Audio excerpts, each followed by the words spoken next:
Alright, so listen, I know I'm uploading this video pretty late right now. I just have a little bit of an update. I need to let you guys know this because this is kind of good news. You know, it's not amazing news. Just wanted to let you know at 2 a.m. we are going to be getting tropical winds, which isn't the worst. You know, we're not getting the actual storm. We're just getting the outer area of the storm. Hurricane Irma is supposed to be hitting tomorrow, sometime tomorrow. As of right now, it's hitting the Bahamas, which, guys, pray for them as much as possible. You know, send your prayers out because they really need it more than ever. They're getting exactly hit by it. Like, this is like dead on, so I'm worried about them flooding out. And you know, I've been hearing a lot of bad stuff already with this hurricane, so send your prayers out there, guys. I really need it more than ever. And also, I wanted to thank you guys. Even people that aren't subscribed to me are showing support to me, so thank you guys so much. I know this is one crazy storm and I appreciate all the prayers you guys sent out. Like, seriously, means a lot. But this was just to let you guys know what's going on, the path for Irma and the track. I want to show you a little video here. This is the update, you guys, just to see where Irma is being tracked and where it's going. It's going to be hitting us, as in us, I mean Florida. It's going to be hitting South Florida pretty hard, but not as hard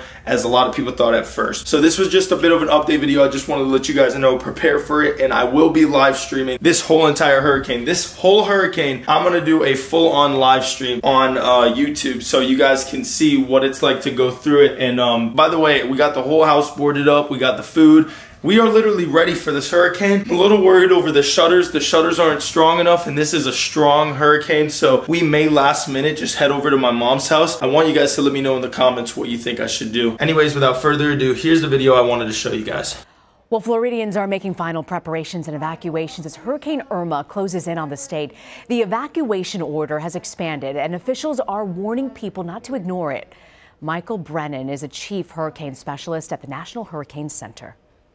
Irma continues to be a deadly hurricane, Category 4 hurricane, moving just south of the southeastern Bahamas. It's currently located about 405 miles southeast of Miami, moving off now to the west-northwest at 14 miles per hour.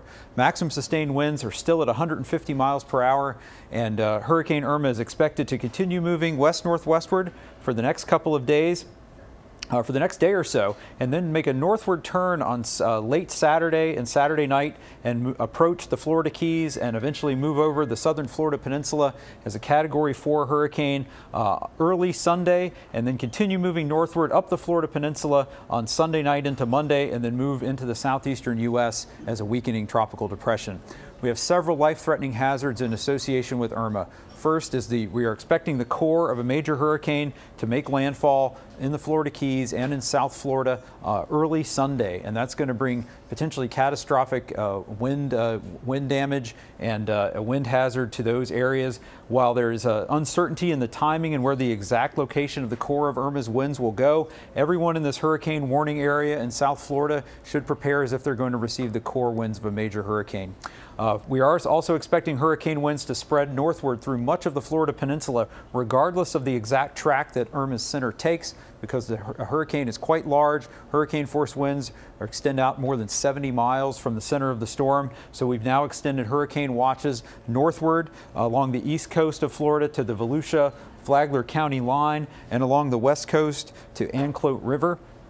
We're also expecting a dangerous storm surge hazard along the Florida east and Gulf coasts. We're particularly concerned now about the southwest coast of Florida, this area near Naples and farther south, where we could see isolated storm surge inundation values as high as 6 to 12 feet above ground level. Even if the center of Irma passes to the east, we'll expect strong northwesterly winds on the backside of Irma that will drive water from the Gulf of Mexico into that very vulnerable location for storm surge in southwest Florida.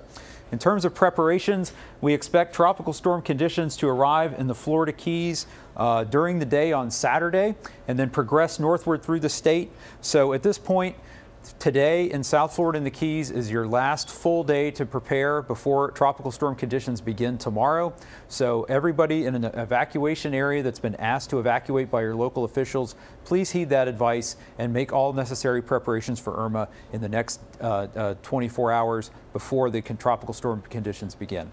The weather, and then we'll get to that new advisory. But here is the latest radar, and you're starting to, if you're looking at kind of a corner of the influence of Irma there, we're starting to see what we call the pressure gradient, which is the pressure difference between Florida and the center of the storm starting to increase. So These little showers here, they're not moving too fast.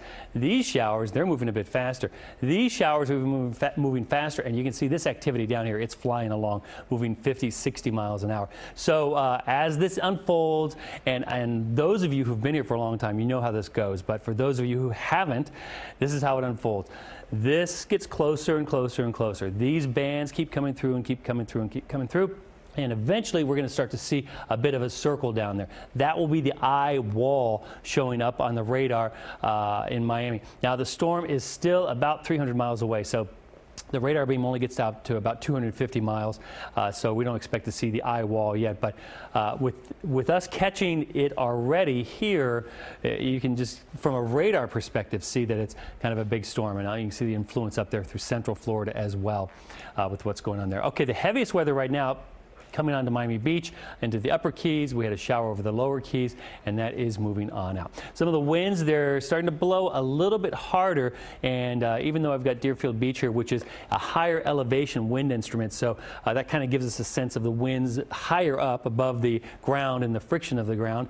The higher winds up here will give us a sense of the kind of the gusts that we will see down here on the ground as we go through this event. And then these three sites, especially these two, are what we call reef light sites, and there's a mark on a very shallow spot just offshore. This one is just southeast, 8 miles southeast of Key Biscayne. This one, Molasses Reef, is near Key Largo, just offshore there on the French Reef, and so French Reef area, I should say. And so those are out over the water. There's no buildings, there's no trees, there's no obstructions. So as the wind picks up, these will be very representative of the wind very close to the coast. Then once you get inland, the winds drop off because the buildings and the trees and the friction slows things down. Here's Grand Bahama. This is on west end, the farthest west tip of the Bahamian island that is to our northeast. Winds now east-northeast at 25, gusting to 31. So nothing surprising here. The breeze kind of building, and you can see there Deerfield Beach coming up a bit. It's going to ebb and flow as we go through the next few hours and into tomorrow.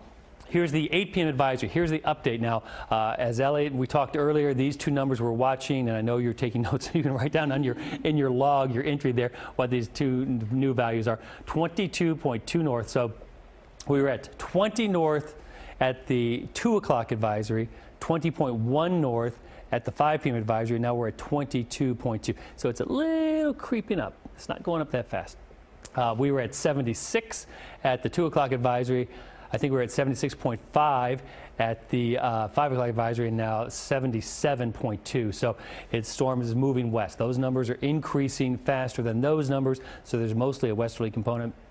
Simple way to look at it, check out that value right there. That's the direction the storm is headed, just slightly north of west. The question becomes, is it going to make enough of a northward turn to avoid the coast of Cuba there and the core of the storm coming on? Right now, it's very, very close. In fact, part of the core is on the coast there, and if the whole system comes on shore, the whole core and the eye wall, it could be a disruption in the intensification cycle.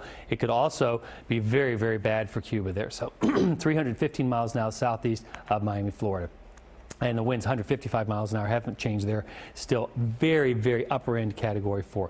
Future track, this was from the 5 o'clock advisory. There is the 2 a.m. Sunday time frame, and the forecast is for it to intensify back to category 5. But in the big scheme of things, it's nearly category 5 right now. So this would be more of just a slight increase to get it there. I know that number, when this advisory came in and I saw that number, I was like, oh my.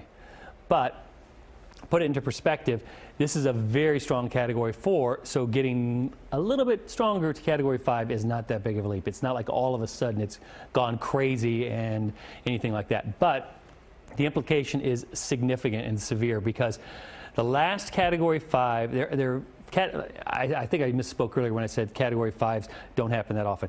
Over the ocean, they do. They happen on occasion. Hitting land, hitting the United States, they don't happen that often at all. Andrew, Camille, and the great Labor Day hurricane of 1935, which will be this Sunday, will mark the anniversary of it, when a category 5 hurricane went across the middle and upper Keys and obliterated. There are pictures, and I'm trying to get them now.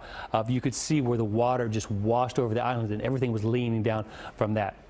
There's a picture, a gentleman I interviewed in 2011 who had all of these pictures in newspaper articles showing the picture of the train that they tried to send down. They sent it down backwards because the engine pushed the train backwards because they didn't have time to turn it around. Blew the train off the tracks, or the water pushed the train off the tracks. And the people in the train cars that they were trying to rescue, they had to stand on top of the chairs in the trains, that's what they said, to stay above the water for several hours until the storm surge started to go down. The way that they warned the Keys about this in 1935 was to take an airplane and drop things from the banners from the plane saying hurricane warning, hurricane warning, hurricane warning.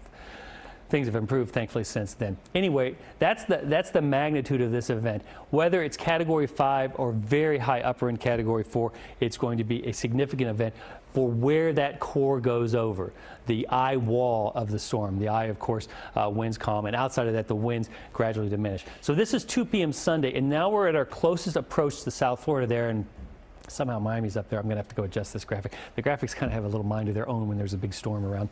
And so it's really what we call a beam of us. It's not getting any closer. It's not getting any farther away. But could it be here? Could it be here? Could it be further away over here? Those are all possibilities. The models have trended a little bit west, but the new runs will be coming in soon. And since we're on all night, I'll share them with you. The models could trend back our way. And so we'll be watching for those trends very, very closely. Then beyond that, it's a very significant threat for the entire Florida peninsula here. And even though it's 4 here, it's a tropical storm.